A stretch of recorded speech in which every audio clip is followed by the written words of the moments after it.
This is Newcap News with Nerman Esau. Good evening and thank you for joining us. A scary situation for a Border City restaurant today after a truck smashed through their front window.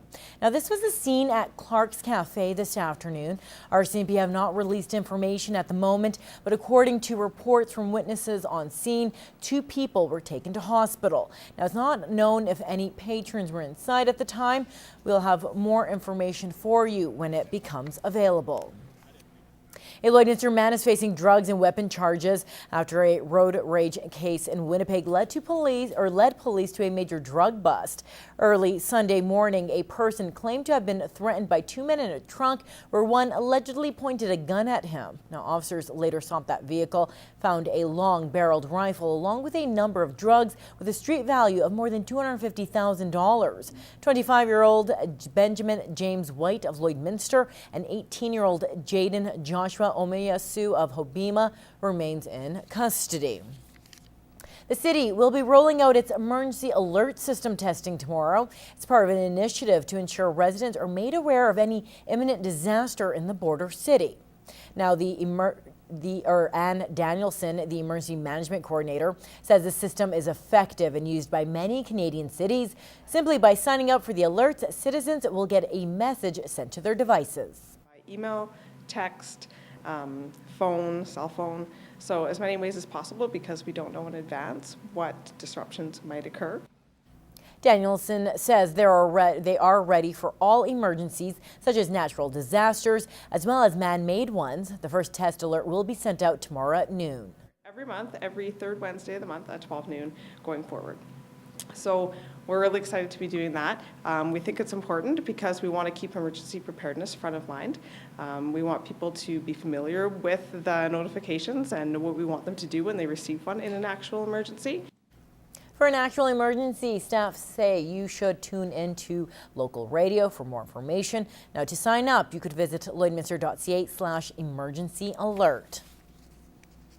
Well, lesbian, gay, bisexual and transgender pride will be celebrated in the border city with a special night at the Root. Staff say they want the Root to be a welcoming place for all and to raise awareness for the LGBT community. It's not very often that you can go around town and find pride stickers up on doors of businesses being like, hey, yeah, it's cool, it's no problem, no judgments, it's a safe place. People of all orientations are invited to come out to socialize and take part in various activities. They were also encouraged to share their stories if they like.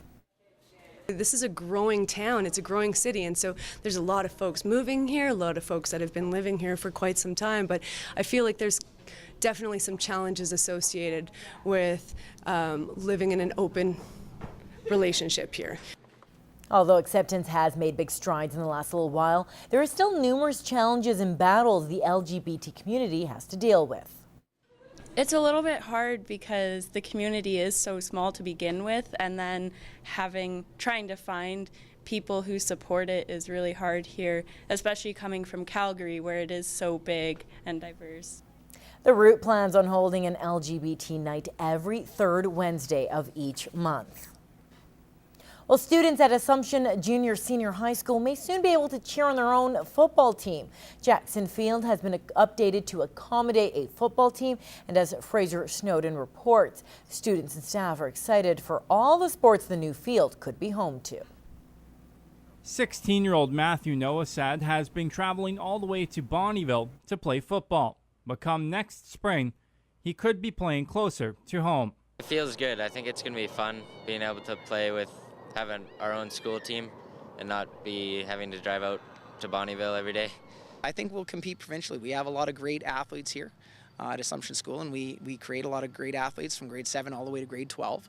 Renovations continue to help provide more options for the students, including the most recently added track last season. So now we basically have a facility that is ready to either host regional or provincial track and field events, and we're also looking forward to the possibilities of soccer programs, rugby programs. The school was in desperate need of a green space after the installation of a new parking lot, which took over their old one. Nowosad says with the area already in use, they hope that everyone can enjoy it. We still have the perimeter of the track and scoreboard we're looking at, and we're still looking at working with the community in terms of making this a community-based facility which, best meets the needs of the community itself. The new football posts will be installed on the grounds within the next few months. As for Matthew, he's excited at the thought of sporting his own team colors. Being able to have our own fan club sort of and our own team, and being able to have our own field and say it's our own. In Cold Lake, Fraser Snowden, Newcap News.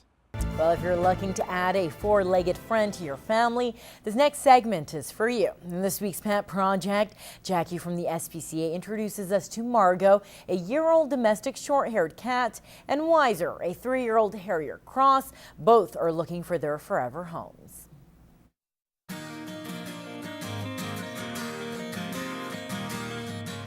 This is Wiser. Wiser is a 3-year-old Harrier cross. He's neutered, up-to-date with vaccinations, and dewormed. He will also be microchipped before leaving the shelter. Wiser is a smaller dog, but he has tons of personality. He has tons of energy and loves to play outside. He's really good at fetch. He's also learning to walk on a leash, and he can get kind of distracted, but with practice, he'll become a pro in no time. Wiser's super affectionate and gets along with children and other dogs. If you're interested in a lovable terrier, come meet Wiser. Say hello to Margot. Margot is a 1-year-old domestic shorthair. She has been dewormed and has received her first set of vaccinations. Before going home, she'll also be spayed and microchipped. Margot is super playful and is a big fan of feathered toys. She came in with her kittens, but now that they're adopted, she's enjoying her independence. Margot is really curious and loves to explore. She's not one to get nervous, and she looks forward to new adventures. If you're looking for a fun-loving kitty, come meet Margot.